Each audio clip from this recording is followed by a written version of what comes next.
everybody, this is Auntie Sonia speaking. Hopefully this is the last time I'm speaking to you from behind the camera. Next time I'll see you in real life because next Sunday, Sunday school is starting again. So I hope you're excited about it.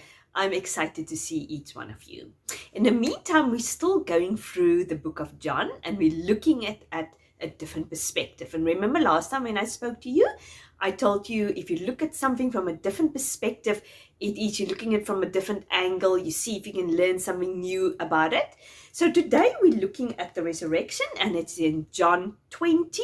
And we're going to look at verse 1 till 10. And this is the story after Jesus died on the cross. And this is the resurrection morning. So you might find yourself asking, this is a wonderful story, but why is it so important? And why is it such a wonderful story? Because yes, Jesus died for us on the cross, and then he was buried, and then he rose on the third day again. And what makes this so special?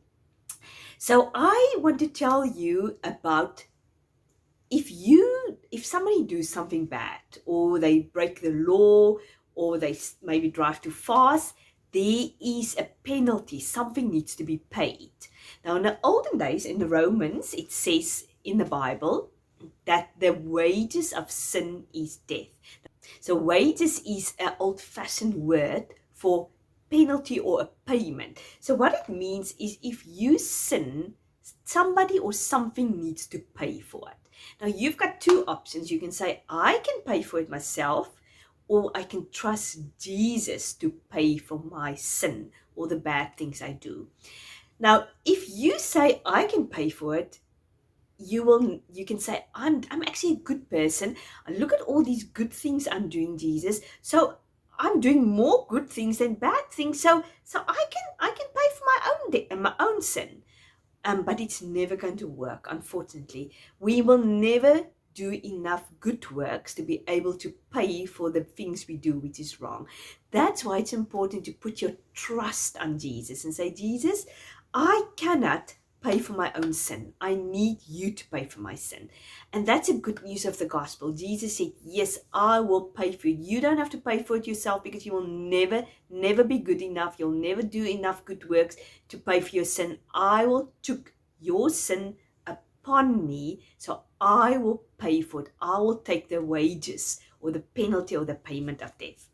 So that is such an important event for us as Christians. Now the resurrection is just as important, because without the resurrection, now the resurrection is just a fancy word for something rose or from something rise, and Jesus died and he rose from the dead again.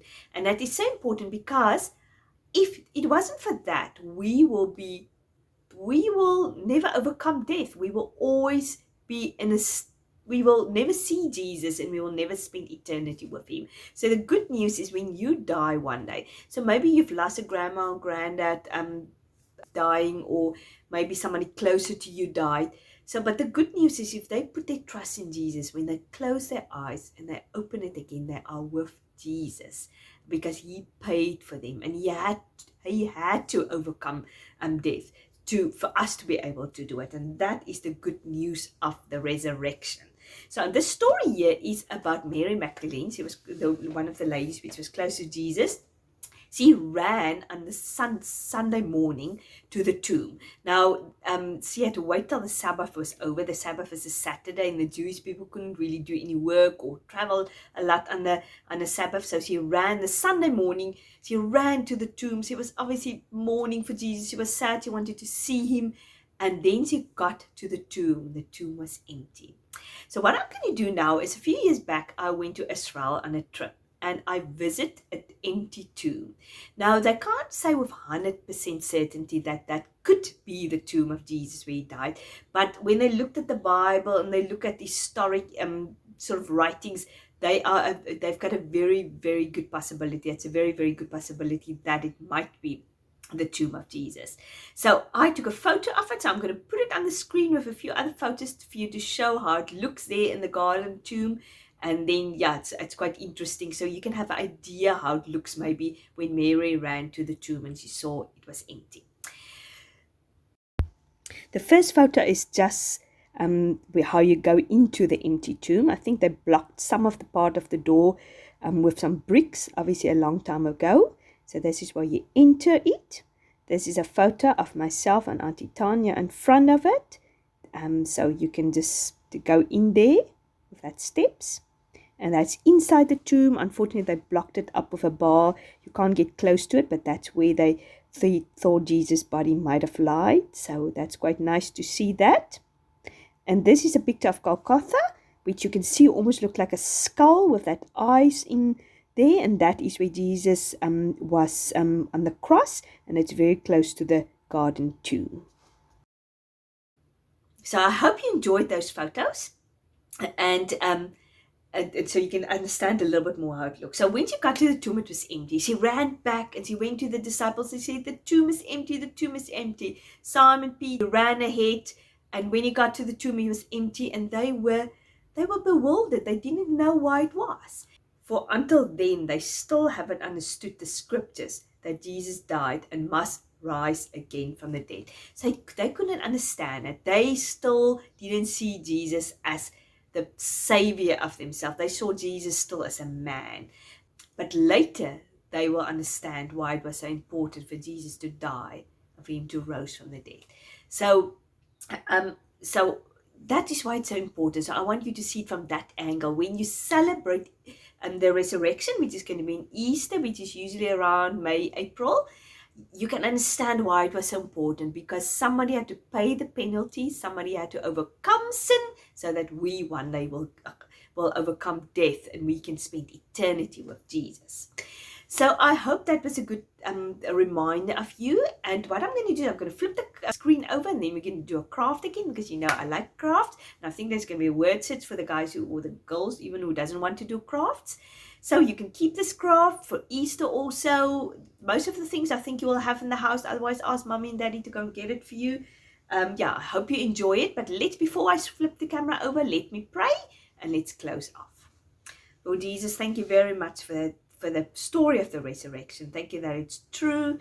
Thank you that it's so important that you died for us on the cross, but you also rose from the dead so we can spend eternity with you. And that's why it's so important that you did it, so we can overcome death one day. Look after us during this week, and we're looking forward to see each other next Sunday. Amen. Okay, what you will need for this craft is some paint, a paper plate, some scissors, and you can use any colors of paints, and some brushes and something to put your paint in. So what I'm going to use is some brown paint just to create a little background, almost like to create a tomb. You can use any color you want. You can use crayons, you can use pencils, you can even cut some magazine papers or pictures out. Whatever you like to do it, I'm sure you guys are very creative. You'll create a very, very nice picture.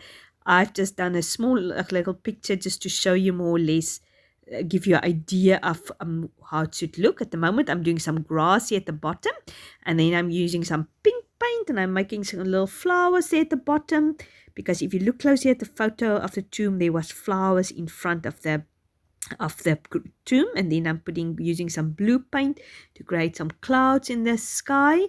So see, you guys can do whatever you want. I'm sure you're going to make very, very pretty things. So what I'm going to do is I'm just got a piece of random paper, and I'm just going to paint it with yellow paint. I've used quite a lot of paint. You don't need to use so much. You can color it with crayons also, because that's going to become behind the door, and it's going to be almost have a light to shine to show that Jesus has risen. And then another thing you need, you don't need to have it, but if you have it, you can use it. It's called a brad. Your mom might know what it is. It's almost like a little thumbnail you put into it in something, and then you fold it at the back. What we're going to do is now we're going to cut the door open. If you don't have the brad, I'll show you now what you need to do. I think actually it turns out better without the brad.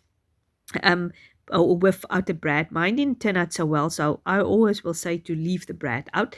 So if you don't have a brad, you just cut it open like that, so the door wants to open. But I'm going to cut it open because I thought I'm going to use the brad, and I thought it's going to work well. But it did work well at the end. But yeah, if you don't have the brad, that is fine. You don't need to use it. So what we're going to do is we're going to take scissors, but this is where you need to ask your mom and dad to help you. Don't do it by yourself. It can become very dangerous. Put a hole in there and put your door in front of it. and then you just fold it back so it can keep there, so your door can wiggle open. And then you can put this yellow piece of paper, stick it at the back. You just maybe have to cut it a little bit smaller so the white pieces don't stick out.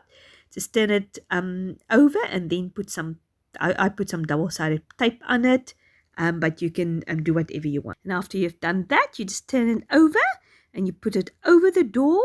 And as I said, that's going to be almost like a little, like a yellow light shining underneath it to show that Jesus is risen and there is a light for us. And then I've just used a pen to write He is risen on there. You can even write it on the door of the tomb also if you want to do that.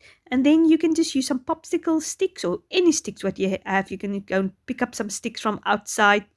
You can use anything what you want to create a little cross. So yeah, I hope you enjoyed this craft. I hope you try to do it. If you don't do it now, at least see if you can do it during Easter. Thanks for watching. See you next week.